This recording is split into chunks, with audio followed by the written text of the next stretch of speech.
श्री दुर्गाय नमः। अथ श्री दुर्गा सप्तशती चौथा अध्याय। इंद्र आदि देवताओं द्वारा देवी की स्तुति।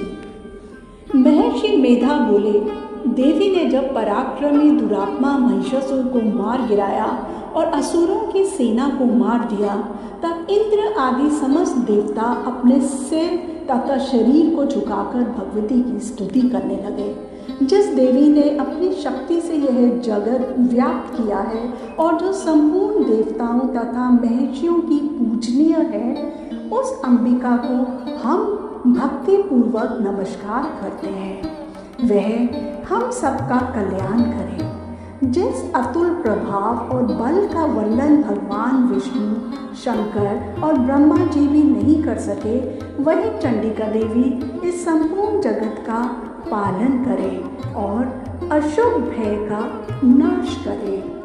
पुण्य आत्माओं के घरों में तुम स्वयं लक्ष्मी रूप हो और पापियों के घरों में तुम अलक्ष्मी रूप हो। सतकुल में उत्पन्न होने वालों के लिए तुम लज्जा रूप होकर उनके घरों में निवास करती हो। हम उस दुर्गा भगवती को नमस्कार करते हैं। हे देवी, इस विश्व का पालन करो। हे देवी, हम तुम्हारे अचिंत्य रूप का किस प्रकार वर्णन करें। असुरों के नाश करने वाली भारी पराक्रम तथा समस्त देवताओं और दैत्यों के विषय में तुम्हारे पवित्र चरित्र हैं, उनको हम किस प्रकार वर्णन करें। हे देवी, त्रिगुणा आत्मिका होने पर भी तुम संपूर्ण जगत की उत्पत्ति का कारण हो। हे देवी, भगवान विष्णु, शंकर आदि किसी भी देवता ने तुम्हारा पार नहीं पाया। तुम सबकी आश्रय हो। यह संपूर्ण जगत तुम्हारा ही अंश रूप है, क्योंकि तुम सबकी आदिभूत प्रकृति हो। हे देवी, तुम्हारे जिस नाम के उच्चारण से संपूर्ण यज्ञों में सब देवता तृप्ति लाभ करते हैं, वह स्वाहा तुम ही हो। इसके अतिरिक्त तुम पितरों की तृप्ति का कारण हो, इसलिए सब आपको स्वधा कहते हैं। हे देवी, वह विद्या जो मोक्ष की देने वाली है, जो अचिंत्य महाज्ञान स्वरूपा है, तत्वों के सार को वश में करने वाले, संपूर्ण दोषों को दूर करने वाले, मोक्ष की इच्छा वाले मुनिजन जिसका अभ्यास करते हैं, वह तुम ही हो। तुम वाणी रूप हो और दोष रहित ऋग तथा यजुर्वेदों की एवं उद्गीत और सुंदर पठों के पाठ वाले सामवेद की आश्रय रूप हो। तुम भगवती हो। इस विश्व की उत्पत्ति एवं पालन के लिए तुम वार्ता के रूप में प्रकट हुई हो और तुम संपूर्ण संसार की पीड़ा हरने वाली हो। हे देवी, जिससे सारे शास्त्रों को जाना जाता है, वह मेधा शक्ति तुम ही हो और दुर्गम भव सागर से पार करने वाली नौका भी तुम ही हो। लक्ष्मी रूप से विष्णु भगवान के हृदय में निवास करने वाली और भगवान महादेव द्वारा सम्मानित गौरी देवी तुम ही हो। मन मुस्कान वाले निर्मल पूर्णचंद बिंब के समान और उत्तम सुरवर्ण की मनोहर कांति से कमनीय तुम्हारे मुख को देखकर भी महिषासुर क्रोध में भर गया। यह बड़े आश्चर्य की बात है। और हे देवी, तुम्हारा यही मुख जब क्रोध से भर गया तो उदय काल के चंद्रमा की भांति लाल हो गया और तनी हुई बौहों के कारण विकराल रूप हो गया। उसे देखकर भी महिषासुर के शीघ्र प्राण नहीं निकल गए। ये बड़े आश्चर्य की बात है। आपके कुपित मुख के दर्शन करके भला कौन जीवित रह सकता है। हे देवी, तुम हमारे कल्याण के लिए प्रसन्न हो।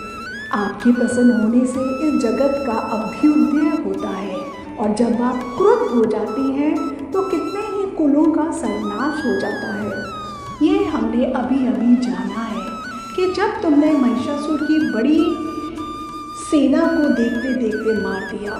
हे देवी, सदा अभ्युदय प्रताप देने वाली तुम जिस पर प्रसन्न हो जाती हो, वही देश में सम्मानित होते हैं। उसके धन यश की वृद्धि होती है। उनका धर्म कभी शिथिल नहीं होता है और उनके यहाँ अधिक पुत्र पुत्रियाँ और नौकर होते हैं।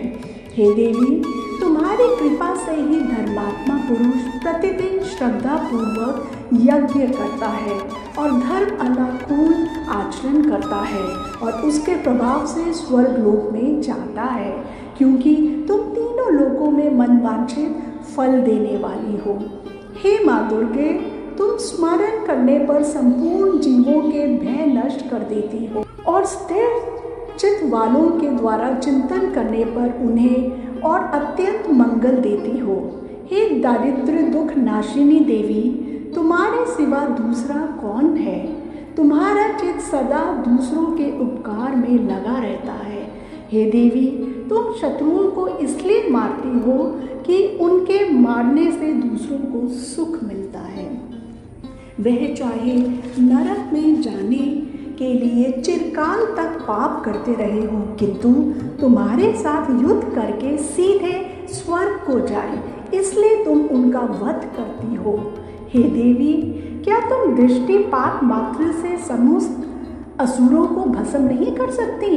अवश्य ही कर सकती हो, किंतु तुम्हारा शत्रुओं को शस्त्रों के द्वारा मारना इसलिए है कि शस्त्रों के द्वारा मरकर वह स्वर्ग को जावे।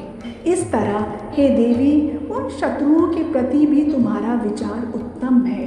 हे देवी, तुम्हारे उग्र खड्ग की चमक से और त्रिशूल की नोक की कांति की किरणों से असुरों की आंखें फूट नहीं गईं। उसका कारण ये था कि वह किरणों से शोभायमान तुम्हारे चंद्रमा के समान आनंद प्रदान करने वाले सुंदर मुख को देख रहे थे। हे देवी, तुम्हारा शील बुरे वृत्तांत को दूर करने वाला है और सबसे अधिक तुम्हारा रूप है, जो ना तो कभी चिंतन में आ सकता है और ना जिसकी दूसरों से कभी तुलना की जा सकती है। तुम्हारा बल व पराक्रम शत्रुओं का नाश करने वाला है। इस तरह तुमने शत्रुओं पर भी दया प्रकट की है। हे देवी, तुम्हारे बल की किसके साथ बराबरी की जा सकती है तथा शत्रुओं को भय देने वाला इतना सुंदर रूप भी और किसका है?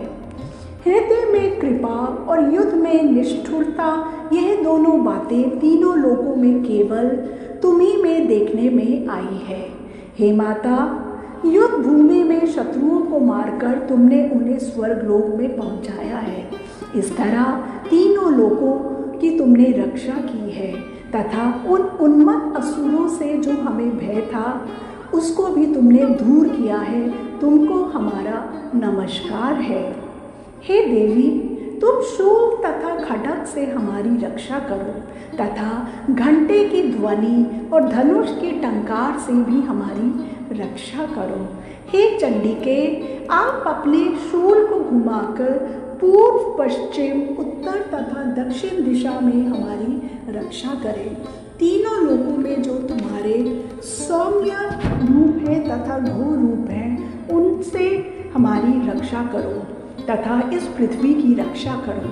हे अंबिके, आपके कर पल्लवों में जो खड्ग, शूल और गदा आदि शस्त्र शोभा पा रहे हैं, उनसे हमारी रक्षा करो। महर्षि बोले कि इस प्रकार जब देवताओं ने जगत माता भगवती की स्तुति की और नंदन वन के पुष्पों तथा गंध अनुलेपनों द्वारा उनका पूजन किया और फिर सब ने मिलकर जब सुगंधित व दिव्य धूपों द्वारा उनको सुगंधी निवेदन की, तब देवी ने प्रसन्न होकर कहा, हे देवताओं, तुम सब मुझसे मनवांछित वर मांगो। देवता बोले, हे भगवती, तुमने हमारा सब कुछ कार्य कर दिया, अब हमारे लिए कुछ भी मांगना बाकी नहीं रहा, क्योंकि तुमने हमारे शत्रु महिषासुर को मार डाला है। हे महेश्वरी, तुम इस पर भी यदि हमें कोई वर देना चाहती हो तो बस इतना वर दो कि जब जब हम आपका स्मरण करें तब तब आप हमारी विपत्तियों को हरण करने के लिए हमें दर्शन दिया करो। हे अंबिके, जो कोई भी तुम्हारी स्तुति करे तुम उनको वित्त, समृद्धि और वैभव देने के साथ ही उनके धन और स्त्री आदि संपत्ति बढ़ावे और सदा हम पर प्रसन्न रहे। महर्षि बोले, हे राजन, देवताओं ने जब जगत के लिए तथा अपने लिए इस प्रकार प्रश्न किया तो बस तथास्तु कहकर देवी अंतर्धान हो गई। हे भूप, जिस प्रकार तीनों लोगों का हित चाहने वाली वह भगवती देवताओं के शरीर से उत्पन्न हुई थी, वह सारा वृत्तांत मैंने तुझसे कह दिया है। और इसके पश्चात दुष्ट असुरों तथा शुंभ निशुंभ का वध करने और सब लोगों की रक्षा करने के लिए जिस प्रकार गौरी देवी के शरीर से उत्पन्न हुई थी, वह सारा वृत्तांत मैं यथावत वर्णन करता हूँ। इस प्रकार श्री मार्कंडेय पुराण में सार्वजनिक मनवंतर की कथा के अंतर्गत देवी महात्म्य में इंद्र आदि देवताओं द्वारा देवी की स्तुति नामक चौथा अध्याय पूर्ण हुआ।